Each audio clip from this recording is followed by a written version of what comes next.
Is this the end for claims management companies? Well, claims management companies will, if my reforms recommendations are accepted, will have to consider their position and adapt their procedures, as they have done in the past, to the cost rules as they exist. You say in the report that you didn't see that access to justice was restricted before 2004. Now, this might be slight sophistry, but could one argue, though, that it has been widened since 2004 and referral fees? No, I don't think so. I think that people who had valid claims were well able to make them before 2004 and would be well able to make them in the future if referral fees are banned. If somebody suffers a car accident, they can consult their own insurers, they can consult solicitors, they can look on the internet. I simply don't believe that people with valid personal injury claims are so helpless that they won't pursue them if they're not encouraged to do so by claims management companies. Of course, it's not just personal injuries. Bank overcharging and financial mis-selling has been a big growth area recently, and that certainly is an area, surely, where people perhaps don't know their rights. My report is focused upon referral fees in personal injury cases. I leave open for further debate and consultation whether referral fees should be banned in all areas or just in personal injuries.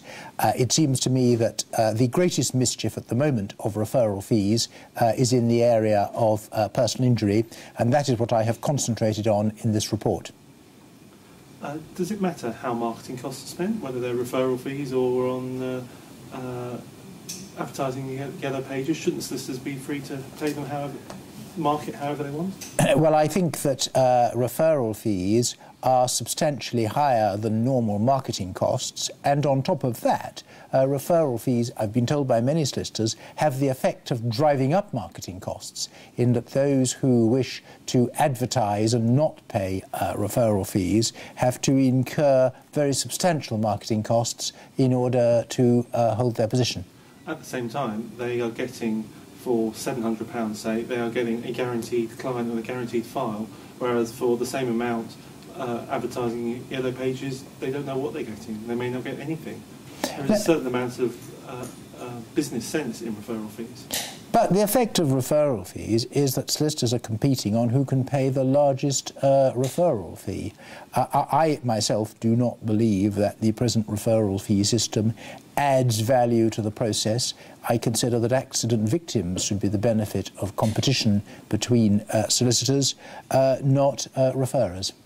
But how does it impact the accident victim? Well, if my package of proposals is accepted, success fees will be deregulated, claimants will get more money in their pocket because general damages will be enhanced, and solicitors will compete on the issue of who can charge the most moderate and reasonable success fee. You have a fallback position in the report of £200 yes. as a acceptable referral fee in the event that your main recommendation isn't accepted. How did you arrive at that figure? I talked to my assessors, I talked to others, and I came up with what seemed to me a reasonable figure in the light of all that I heard. But essentially it's plucked out of the air, if you like. There's no science behind it. I consider that £200 per case would be reasonable marketing costs on the basis of what solicitors have told me during the course of the review. You talk in the report of the view of the Office of Fair Trading, who consider referral fee or ban on referral fees to be anti-competitive, and in fact it was their view which led to the ban being lifted in the first place. And then you express your own view that well, they're wrong, essentially. Have you sought to engage the OFT in a dialogue? No, my judicial assistant has written to them, has asked the OFT to set out the reasons why they consider banning referral fees would be anti-competitive. I have set out the reasons which they gave, and then I have set out my own analysis of those reasons.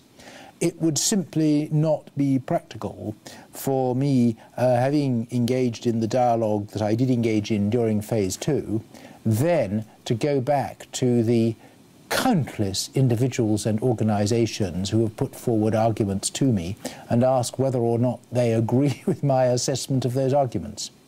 I've set out in the report, I hope fairly, what the position of the OFT is, what its arguments are, and why I come to a different conclusion.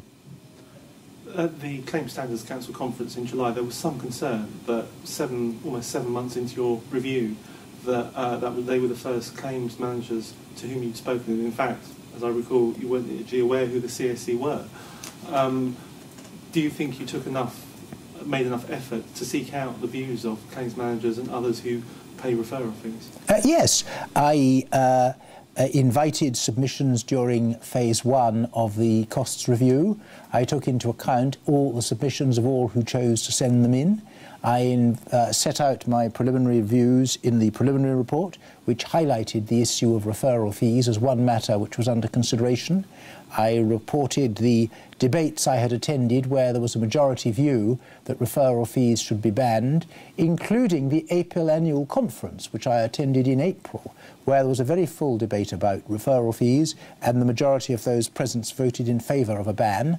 I set that out in the preliminary report, and then I received extensive submissions during phase 2 of the costs review from all interested parties, including a number of claims management companies and a number of before the event insurers. I received invitations from many directions during phase 2 of the costs review to attend gatherings of all sorts of organisations with an interest in the issues I was considering. I was delighted to attend the conference of the the Care Standards Council in Manchester in, I think, either June or July, an event which you chaired. It was one of 3 meetings which I attended that day, and I took due note of the points made to me. And you were chairing the meeting, and I think you may agree that I put very fairly to them at that meeting the concerns about referral fees and the issues as to whether they were really adding value to the personal injuries compensation process or not. You may recall that I put those issues squarely to them. I listened to their answers. I made a note of their answers.